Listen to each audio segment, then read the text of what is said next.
날씨가 아주 후끈 달아오르고 또 올림픽의 열기도 아주 후끈 달아오르고 있습니다. 오늘 아주 참 더운 날씨인데 지난주 서울에도 폭염 경보가 첫 내렸다 그래요. 처음으로 폭염 경보가 내렸는데 이건 무안에도 폭염 경보가 내리고 대부분의 지역에서 체감 온도가 한 33도 이상으로 올라가서 아주 무덥습니다. 저 장흥에 있는 이분이 나이가 이제 87세가 되셨는데 폭염 속에 밭일을 하다가 숨진 상태로 이렇게 마을 이장이 발견해서 장마가 되니까 잡초가 자랐을 거 아니에요. 그래서 87세 되신 분이 할머니가 일하다가 돌아가셨어요.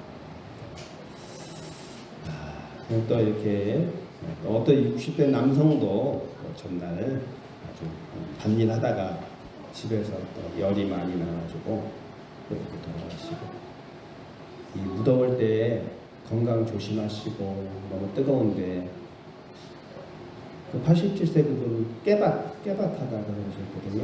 모건사님 조심하시고 건강 조심하시고요. 이 더운 때 참 그래도 이 땀 흘리면서 일하는 그런 무안 KTX 땅굴 공사의 주역이 바로 땀을 뻘뻘 흘리면서 일을 하고 그렇게 아주 그냥 그런 사람도 있어요. 이 땅굴에서. 올림픽의 열기도 아주 뜨거운데 지금 한국을 북한으로 소개한 올림픽 개회식 그래가지고 또 황당한 사고가 일어났죠.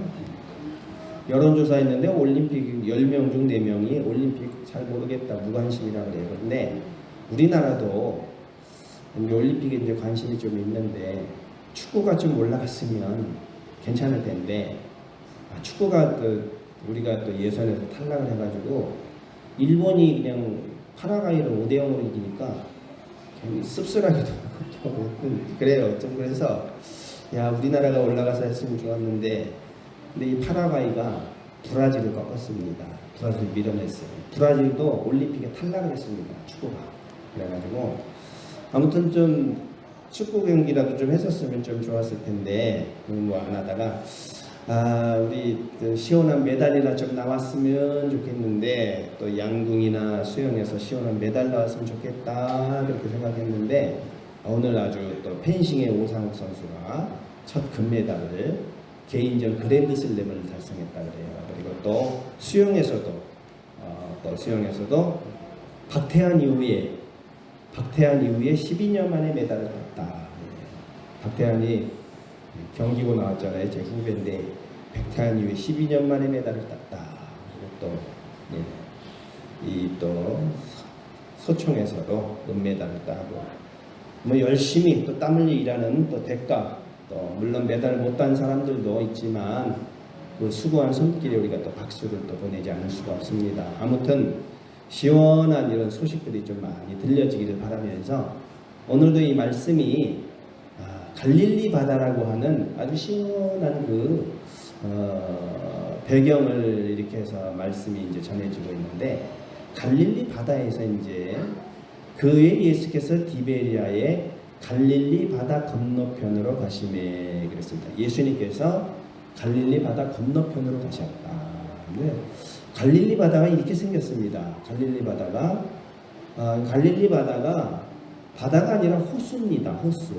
호수인데 근데 이제 바다라 그래요. 넓어가지고 또 이제 고대 또 히브리 사람들은 고대 근동의 그 히브리 사람들은 바다 지중해를 큰 바다라 그러고 또 이런 큰 호수를 또 바다라 그래요. 다 바다라고 이제 이렇게 명칭을 하는데 아무튼 이 갈릴리 바다에서 이제 예수님께서 바다 건너편으로 가셨다. 이렇게 이제 산등성에 이제 가신 것이죠. 그런데 갈릴리 바다를 이렇게 보니까 이 갈릴리 바다가 긴네렛 바다라고 그래요. 또 긴네렛 바다. 왜 그러냐면 이게 다윗이 하프를 연주했잖아요. 하프하고 좀 비슷하게 생겼습니다. 그래서 이 호수 모양이 하프하고 비슷하게 생겨서 하프라는 뜻이거든요. 긴네레. 그래서 긴네레 바다 그런 또 명칭이 있고, 또 디베랴 바다라고도 해요. 왜냐면은 로마 시대 헤롯 왕이 티베리우스 황제에게 잘 보이려고 여기서 도시를 건설하는 거예요. 티베리우스라는 도시를 건설해서, 그래서 이제 디베랴 바다다 이제 그렇게 명칭을 이제 부르고 있습니다. 아무튼 이 바닷가에 예수님께서 이제 여기 가셨는데, 하프 모양하고 비슷하죠. 달리시죠. 하프하고. 그런데 이제 큰 무리가 이제 따라왔습니다. 큰 무리가 따라왔는데, 이는 병자들에게 행하시는 표적을 보았습니다. 예수님을 막 사람들이 따라가는데, 왜 따라다니냐면 예수님이 가만히 보니까 병자들에게 표적을 행하시는 거예요. 그래서 요한복음 4장에도 보면 왕의 신하의 아들이 있어요. 왕의 신하가 와가지고 우리 아들을 살려주십시오. 죽게 되었나이다. 그러니까 예수님께서 가라, 내 아들이 살아있다. 그러니까 가다가 소식을 딱 들으니까 야, 이제 또 이렇게 아들이 살아있는 걸 또 알게 되고, 그러니까 왕의 신하 아들을 고치시고, 또 요한복음 5장에는 38년 된 병자를 내가 낫고자 하느냐 하면서 또 이렇게 고쳐주셔요. 그러니까 사람들이 막 따라다니는 거예요. 막 사람들이 따라다니고, 이렇게 예수님이 어디로 가시든지 큰 무리가 이제 따라다니는 것이죠. 근데 이제 예수님께서 이제 사람들이 이렇게 많이 있는 것을 보시고 이제 물으시는 거예요. 예수께서 눈을 들어 큰 무리가 자기에게 오는 것을 보시고, 이제 사람들이 많이 모였는데 오늘 보니까 뭐 한 5,000명 모였다 그러는데, 그 대략 5,000명이 남자들만 5,000명입니다. 그러니까 뭐 여자들, 아이들 하면 더 많죠. 큰 그런 무리가 자기에게 오는 것을 보시고 하면서 빌립에게 이제 물으셨어요. 빌립에게 이르시되 우리가 어디서 떡을 사서 이 사람들을 먹이겠느냐, 어디서 떡을 사서 이 사람들을 먹이겠냐 하면서 이렇게 물으세요, 빌립에게. 그러니까 이것은 예수님께서 몰라서 물으신 게 아니라 빌립을 한번 시험하신 거예요. 믿음이 있는지 테스트를 탁 하시는 것이죠. 이 사람들을 어떻게 먹일 수 있겠느냐, 이렇게 테스트하세요. 하나님 우리를 또 이렇게 테스트하실 때가 있어요. 잘 지낼까? 좀 걱정이 되기도 하고. 우리 지난주에 또 이제 예수님이 이제 우리가 어디에서 빵을 사다가 이 사람들을 먹이겠느냐 이렇게 물으셨듯이 또 이렇게 걱정이 돼요. 지난주 예수전도단 팀이 다녀갔는데 우리 교회에서 3박 4일 잘 지내다 갔는데 또 3박 4일을 2번 해야 돼요. 또 다른 데 가서 3박 4일, 또 정처 없이 또 다른 데 가서 3박 4일 2번을 해야 되니까 이 무더운 여름철에 어떻게 예수전도단 청년들이 잘 갔는가 좀 이렇게 염려가 돼요. 믿음을 테스트하듯이 하나님이 우리 믿음을 또 이렇게 테스트하시는 것 같아요. 잘 지내고 있을까? 어떻게 그 사람들 누가 먹이지? 예수전도단이 웨이메이커라고 해서 길을 만드시는 주 해가지고 이제 우리 교회 이제 왔잖아요.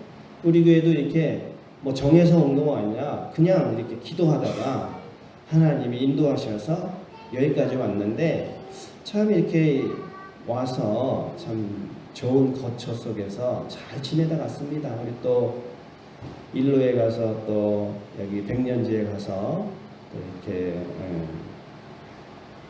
이렇게 구경도 하고 그러면서 잘 이렇게 쉬었다가 이렇게 갔는데, 쉼과 힐링을 참 이렇게 하나님이 또 기가 막히게 우리 현경제일교회에 오게 하셔서 그냥 왔잖아요. 그냥 왔는데 또 우리 성도님들이 그렇게 잘 대해줘가지고 또 쉼도 없고 힐링도 없고 또 이렇게 식사도 대접받고, 이렇게 식사도 대접받으면서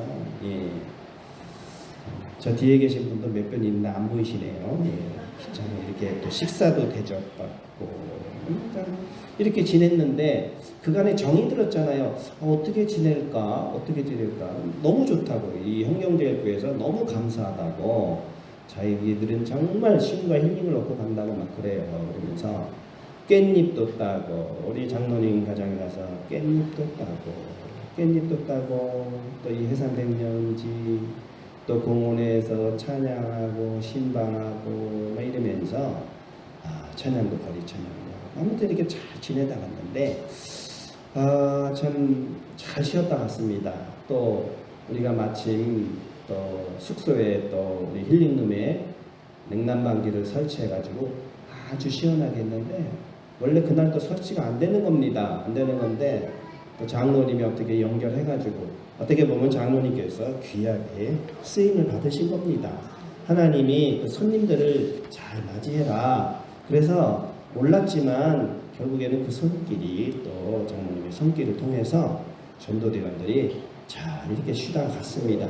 한평 장날도 가서 근데 이 사람들이 다 가정도 있는 분도 있고 없는 분도 있지만 자매들도 있지만 나이가 40이 넘고 우리 젊은 남자분은 40이 넘고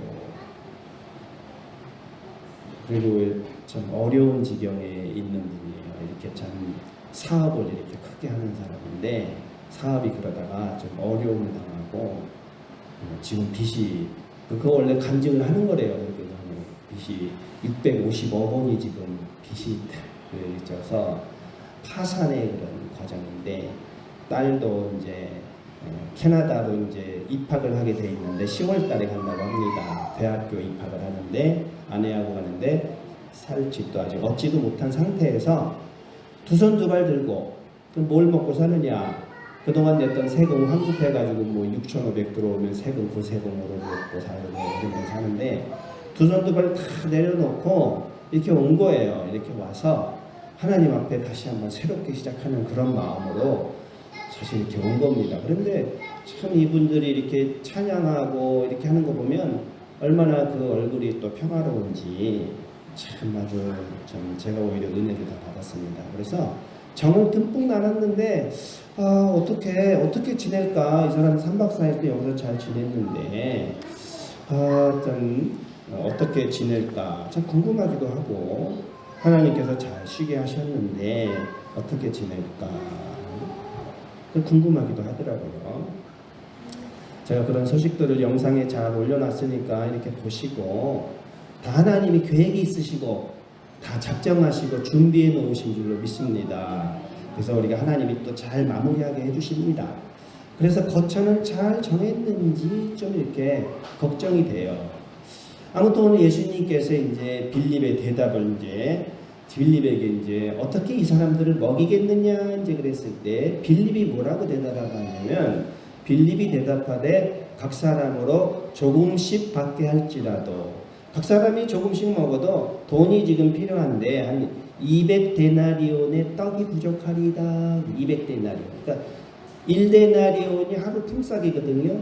그러니까 200데나리온. 그러니까 요즘식으로 하면 우리가 한 일당을 한 15만 원 정도 잡으면 하루 일당 15만 원씩 한 달 일하면 450인데 이 참 200명이 있으면 얼마나 주십니까? 200명씩 하면은 일당이 몇천 백이라 몇천. 그리고 돈이 부족한 거예요. 일당을 한 15만 원씩만 계산해도 아주 그렇게 비싸요. 3천만 원 정도가 됩니다. 3천만 원. 15만 원씩 계산해도. 일이 좀 고급이면 우리 영수 삼촌 같은 경우는 한 25만 원 되니까 그러면 한 5천만 원이 있어야 된다는 얘기예요. 5천만 원. 근데 뭐 그 당시에 뭐 일당 이렇게 비싸겠습니까? 그래도 돈이 없어요. 뭐 예수님 따라다니면서 뭐 돈이 있겠어요? 이렇게 부족합니다. 아주 계산적이 아주 이게 정확한 거예요. 이렇게. 근데 예수님께서 미리 다 아시고 다 지금 계획해 놓으셨거든요. 다 아시고 마음속에 계획하시고 단지 이제 빌립의 속을 이제 떠보려고 하셨는데 다 아셔요. 어떻게 먹일지 다 아시 예수님 다 지금 계획해 놓으셨지만 자, 어떻게 먹이겠느냐? 이 사람도 어떻게 먹이겠느냐? 그랬을 때 빌립이 아이고 이게 돈이 좀 부족한데요. 아주 이렇게 정확하죠. 이게 어떻게 보면 이게 정확한 이렇게 계산을 합니다. 정확한 계산인데 이게 맞는 얘기죠. 사실은 갑자기 물으시니까 하여튼 뭐 그러면서 나름 대충 계산을 해가지고 한 200데나리온에 떡이 부족합니다. 근데 뭐 그 당시에 뭐 이스라엘 사람들이 떡을 먹었겠습니까? 빵이죠, 빵. 200데나리온에 빵이 부족합니다. 그랬는데 우리나라는 왜 떡으로 번역했느냐? 그렇죠? 우리는 떡으로 그러잖아요. 예수님 시대에 사람들이 먹었던 건 주식이 빵이죠, 빵. 보리빵 같은 거. 근데요, 우리는 떡으로 이제 번역을 했잖아요. 그래서 왜 그랬느냐? 우리나라가 성경을 번역할 때 빵이란 개념이 없었어요. 그때는 빵이 없어서 떡으로 그냥 번역을 한 겁니다. 그러니까 떡이나 빵이나 그렇게 이해하시면 되겠습니다. 그래서 이렇게 돈이 부족한데 그런데 하나님께서는 다 미리 아시고 준비를 하셨다. 이렇게 말씀하시면 친히 어떻게 하실지를 아시고 빌립을 시험하고자 하셨다. 빌립의 대답은 어떻게 보면 사리에 맞는 생각을 했어요. 계산적으로는. 그러나 현실적으로 보면 참 계산적으로 맞는데 예수님께서 빌립을 시험하고자 하셨다 그랬습니다. 시험하고자 물으신 거예요. 어떻게 하려느냐? 어떻게 먹일 수가 있겠느냐? 어떻게 이 사람들을 먹이겠느냐? 예수님은 다 지금 준비하고 계세요. 준비하고 계세요. 우리 특별히 예수전도단 팀이 나도 궁금했어요. 어디로 갔을까? 그런데 여기서 이제 기도할 때 떠나는 날 기도할 때 떠나기 전날 밤에 기도하는데 하나님이 해남이라는 그런 감동을 주셨나 봐요. 해남 지역으로 무조건 간다고 그러더라고요. 해남으로 가는 거예요. 그래서 여기서 점심을 먹고 이제 해남 목포에서 터미널에서 이제 해남으로 갔어요. 해남으로 가는 것까지는 제가 이제 잘 봤는데 해남에서 어떻게 지냈는지 날씨는 무덥고 어떻게 잘 지내고 있는지 하는데 궁금했는데 나중에 소식이 왔어요. 해남 화산면에 화산교회에서 이렇게 3박 4일 두 번째 사역을 마쳤습니다. 그래서 이제 또 어디로 가느냐? 그 다음에 전남 순천이라고 또 이제 또 기도가 되더래요. 그 순천. 그래서 또 연락이 왔는데 순천에 어디 갔느냐? 순천의 해룡면의 해룡중앙교회에 여정을 풀었다. 야, 그러니까 이렇게 하나님이 다 이렇게 차근차근 다 벌써 준비해 놓으시고 마련해 놓으셨다 이겁니다. 그러니까 우리를 테스트하는 거예요. 빌립에게 빌립아, 이 사람들을 어떻게 먹일 수 있겠느냐? 예수님은 벌써 다 준비해요. 그런 훈련을 시키시는 거예요. 전적으로 네가 하나님을 의지할 수 있는 거예요. 여러분 예수전도단이 이렇게 훈련을 받잖아요. 하나님이 강하게 훈련을 시키시잖아요. 여러분도 우리도 훈련을 받아야 됩니다. 그럼 우리가 어떻게 훈련을 받느냐? 우리도 훈련을 받아야 되는데 우리도 훈련을 어디서 받아야 되느냐? 우리는 훈련을 예배 시간에 받는 겁니다. 예배 시간에. 예배 시간에 훈련을 받는데 어떤 훈련을 받아야 되느냐? 여러분 예배 시간에 여러분이 죽는 훈련을 받아야 돼요. 여러분이 죽는 훈련을 받아야지. 여러분이 예배 때마다 내가 죽어야 됩니다. 예배 시간에 내가 죽는 훈련을 해야지 내 삶 속에서 하나님이 온전히 살아 역사하시는 것입니다. 그러니까 내가 죽는 훈련을 받는 거예요.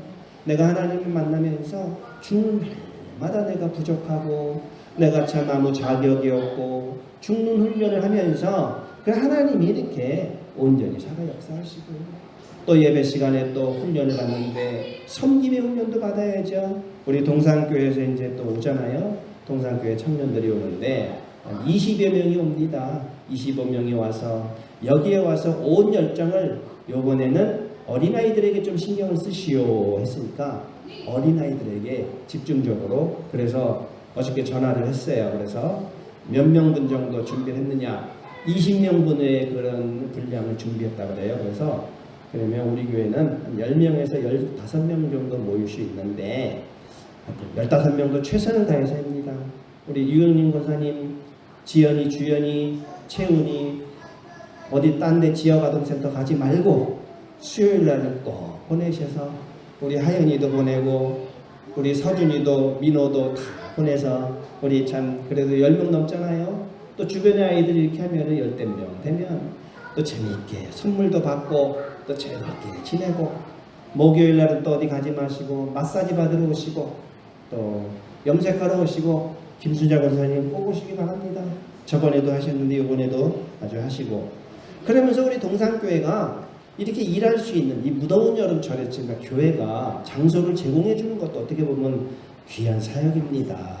사실 쉽지는 않지만 그래도 여기서 와서 펼칠 수 있다고 하니까 우리가 그 장소를 이렇게 제공해 주는 것입니다. 그러니까 우리가 섬김의 훈련도 더 잘 이렇게 쌓으시길 바라고요. 그래서 이렇게 이번 동산교회 사역을 통해서 여러분 큰 도움을 받으시길 바라고. 근데 이제 예수님께서 이제 이렇게 빌립에게 질문을 하고 있는데, 반신반의한 사람이 한 명이 또 있습니다. 믿으면서도 의심하고, 반은 믿고 반은 의심하고. 그건 누구냐? 제자 중 하나고 시몬 베드로의 형제 안드레가 예수께 여짜오되 여기 한 아이가 있어 보리떡 5개와 물고기 2마리를 가지고 있나이다. 여기까지 좋아요. 이 안드레가 이게 참 어떻게 보면 믿음이 있어요. 왜냐면 보잘것 없지만 그것을 주님께 가져왔어요. 여기 한 아이가 보리떡 5개와 보리빵 5개하고 물고기 2마리를 가지고 왔나이다. 이렇게 있어서 이렇게 데리고 왔어요. 요거는 참 믿음적으로 참 잘한 거예요.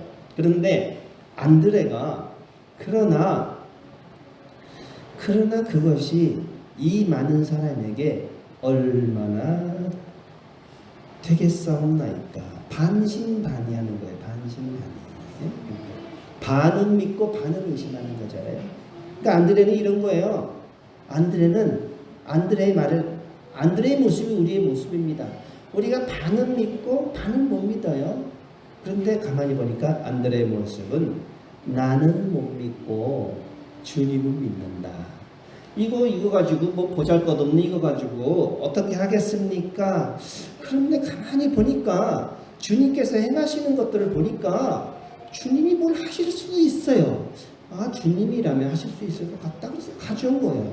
나는 못 믿지만 주님은 믿고, 자기의 상식과 능력으로는 믿을 수 없는 일이지만 지금까지 봐온 주님을 이렇게 보면은 무엇이 좀 있을 것 같다. 그러니까 의심은, 반은 의심하는 것은 불신이 아니라 그것도 하나의 믿음이에요. 예? 불신이 아니라는 면에서 믿음이에요. 의심이라는 것도.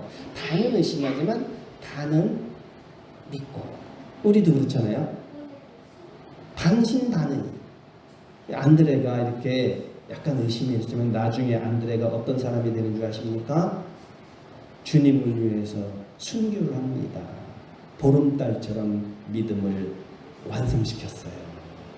안드레는 이렇게 반신반의했지만 나중엔 주님을 위해서 순교할 정도로 보름달처럼 믿음을 완성시켰는데, 우리도 과연 순교할 수 있을까? 우리도 보름달처럼 믿음을 완성할 수 있을까? 반달 같은 신앙이 보름달 같은 신앙으로 완성될 수 있을까? 희망이 있는 거예요. 우리도 반은 믿고 반은 못 믿지만 그래도 좀 의심은 가지만, 우리가 문제가 있을 때 의심은 계속 이게 될까? 의심은 가지만 일단 그것을 주님 앞에 딱 내려놓는 자세가 필요합니다. 그럼 주님께서 다 계획하시고 작정하시고 다 해결해 주시기로 하나님은 미리 다 마련해 놓으신 것입니다. 우리가 염려하는 일도 우리는 의심이 좀 들어요. 이게 과연 이루어질까? 이게 해결이 될까? 이것이 잘 이루어질까? 내가 병이 나을까? 의심하지만 그러나 주님은 하실 수 있단 말이에요. 그러니까 주님 앞에 내려놓는 거예요. 주님께 맡깁니다. 이러면은 주님이 다 계획하시고 작정하신 줄로 믿습니다. 의심은 나에게서 나오고 믿음은 하나님에서 오는 줄로 믿습니다. 의심은 나에게서 오고 반신반의예요. 그러나 우리 가능성이 있습니다. 희망이 있습니다. 여기 계신 분 다 희망이 있습니다. 오늘 말씀을 이 무더운 날씨에 빨리 또 맺어야지 말씀 맺도록 하겠습니다. 예수께서 이르시되 이 사람들로 함께 하시니 그곳에 잔디가 많은지라 사람들이 앉으니 수가 5,000명쯤 되더라. 예수께서 떡을 가져 축사하신 후에 앉아있는 자에게 나눠주시고 물고기도 그렇게 그들의 원대로 주시니라. 아주 충분하게 채워주셨다. 우리 주님은 우리가 주님이 우리에게 오신 것은 우리에게 생명을 주시려고 오셨고 더 풍성하게 하시려고 주님께서 오셨습니다. 그러니 주님께서 우리에게 더 좋은 것으로 주실 줄 믿고 문제 해결을 주님께 내어드리는 믿음이 되시기를 주님의 이름으로 축원합니다.